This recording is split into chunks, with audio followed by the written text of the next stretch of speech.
नमस्कार बच्चों, ईशा क्लासेज की ऑनलाइन एजुकेशन में आपका स्वागत है। बच्चों 10th क्लास का हमारा टॉपिक चल रहा है समास। अब तक हम लोग अव्ययी भाव समास, तत्पुरुष समास और कर्मधारय समास को पढ़ चुके हैं। अगर आप लोगों ने वो वीडियो नहीं देखे हैं तो YouTube प्लेलिस्ट पर जाकर के आप लोग वो वीडियो देख सकते हैं। आज का हमारा टॉपिक है द्विगु समास। आज हम लोग सीखेंगे बच्चों द्विगु समास के बारे में। अब देखिए, द्विगु समास को सीखने की सबसे सरल तरीका जो है आज मैं आप लोगों को इसमें बताने वाला हूं।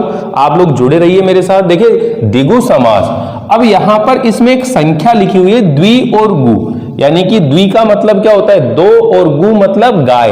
यानी कि इसकी जब परिभाषा की बात करें अगर हम लोग कि जो द्विगु समास है वो किसे कहते हैं, तो द्विगु समास सामान्य तौर पर यह कहा जाता है कि जिसमें पहला पद क्या हो, संख्यावाची हो, और दूसरा पद क्या हो, संज्ञा शब्द हो, तो वह क्या कहलाता है, द्विगु समास कहलाता है। प्रथम पद संख्यावाची हो और दूसरा पद संज्ञा शब्द हो तो उसे हम क्या कहते हैं, द्विगु समास कहते हैं। और जब विग्रह करते हैं तो विग्रह करने पर उसमें दोनों पदों के बाद में या तो समूह शब्द लगाते हैं या फिर समाहार शब्द लगाते हैं। बहुत आसान है ये द्विगु समास, इसको सीखना। बस ये दो बातें आप दिमाग में रखेंगे। पहली बात कि इसमें प्रथम पद, यानी कि इसमें जो प्रथम पद होता है संख्यावाची, प्रथम पद संख्यावाची तथा दूसरा पद संज्ञा शब्द होता है, संज्ञा शब्द होता है। ध्यान दीजिए। दूसरी बात क्या रखेंगे बच्चों कि इसके अंदर ये जो रहेगा, इसमें विग्रह करने पर दोनों पदों के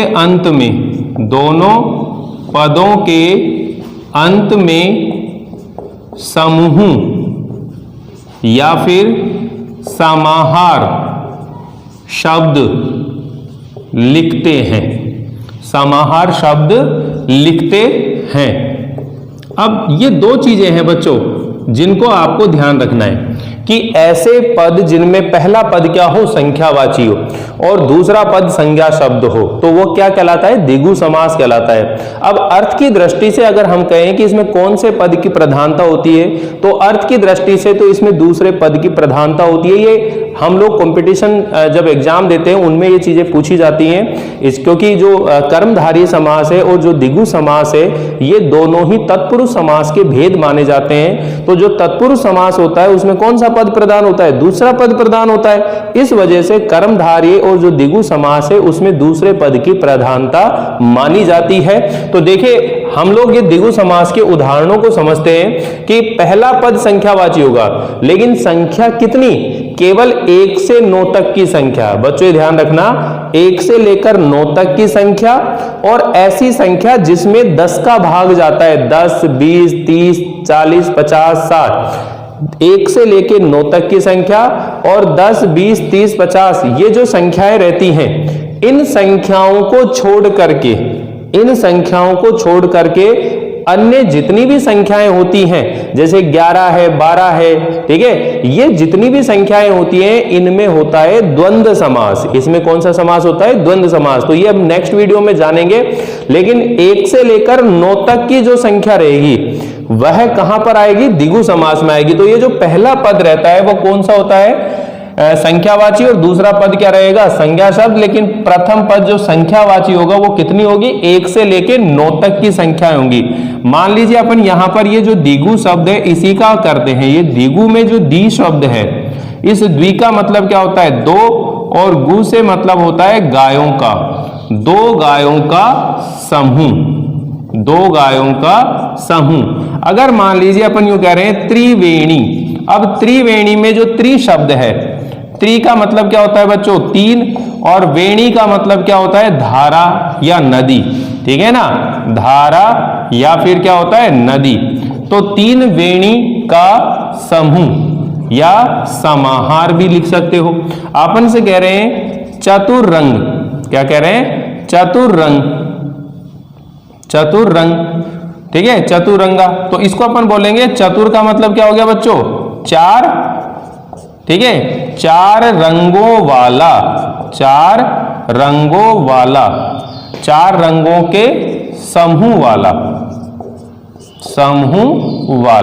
तो यानी कि कुल मिलाकर अपन ये ध्यान रखेंगे कि जो पहला पद आएगा वो संख्यावाची आएगा और दूसरा पद क्या होगा, संज्ञा शब्द होगा। जब विग्रह करेंगे तो जो दोनों पद रहेंगे उसको सामान्य तौर पर लिखेंगे, बाद में अपन लिखेंगे समूह या समाहार शब्द। अब मान लीजिए यूं लिख रहे हैं पंचपात्र।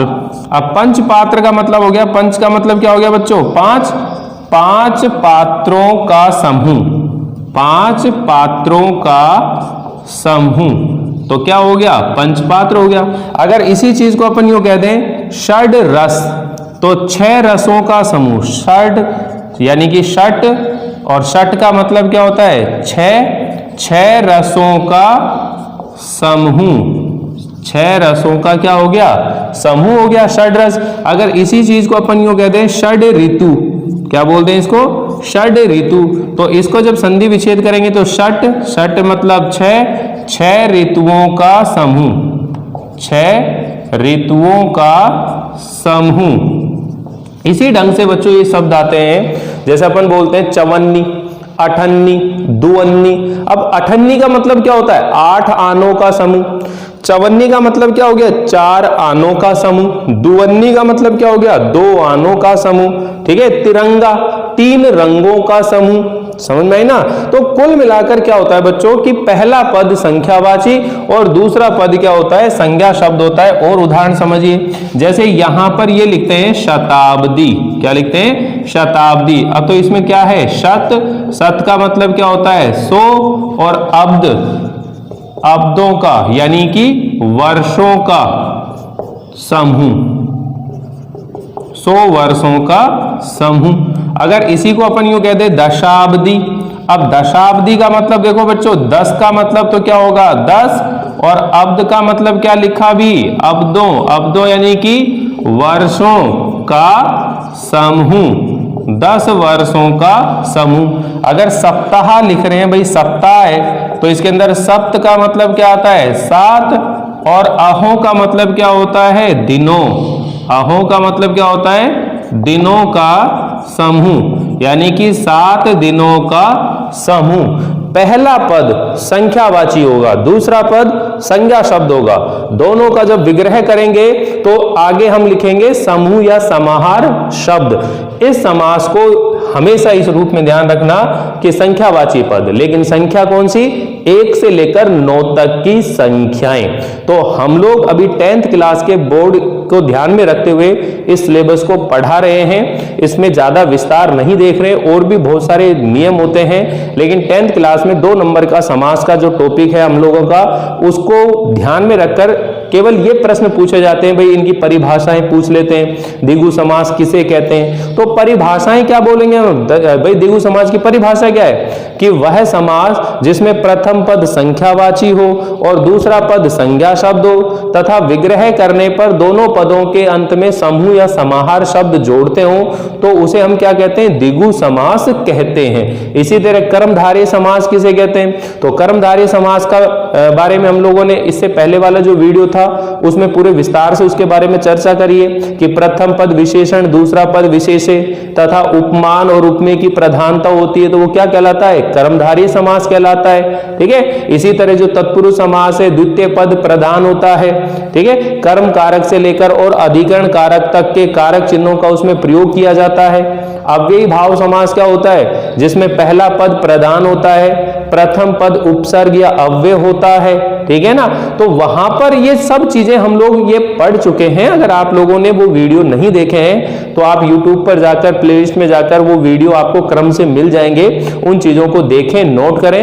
10th क्लास का जो सिलेबस है, शुरू से जो टॉपिक है आप लोगों के, वो सब चीजें विस्तार से उसमें बता रखी हैं, वहां से आप लोग आसानी से पढ़कर सीख सकते हैं। तो आज का हम ये सिर्फ ये सीखे हैं द्विगु समास।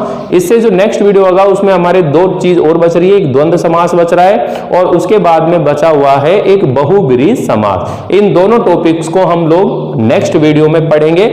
धन्यवाद। अगर आप लोगों को वीडियो अच्छा लग रहा हो तो लाइक कीजिएगा, शेयर कीजिएगा और सब्सक्राइब करना बिल्कुल ना भूलिएगा।